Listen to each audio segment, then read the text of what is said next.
Okay, so mix natin dito. Mix natin po 2/3 cup of vinegar. And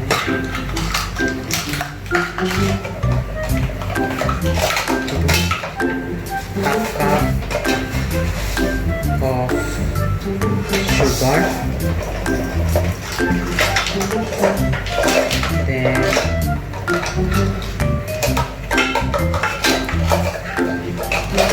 1 tablespoon of salt. Then mix lang natin siya.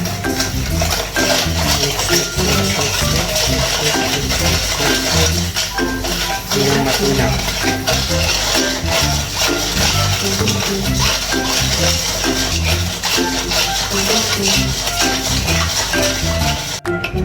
Ayan, so hayaan lang natin matunaw yung sugar, salt dun sa vinegar. Then also doon sa ating water. Nagsama-sama natin sa water, vinegar, and salt. So ayan po, natunaw na yung ating salt and sugar sa vinegar and water. Then ipo-pour na natin siya dito sa ating radish.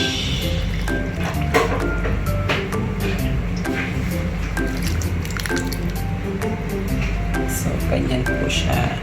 So makikita mo may orange doon. Lagyan ko siya ng carrots. Isang buo. Ay half ng carrots lang. Pero hindi ko siya iniwahiwa.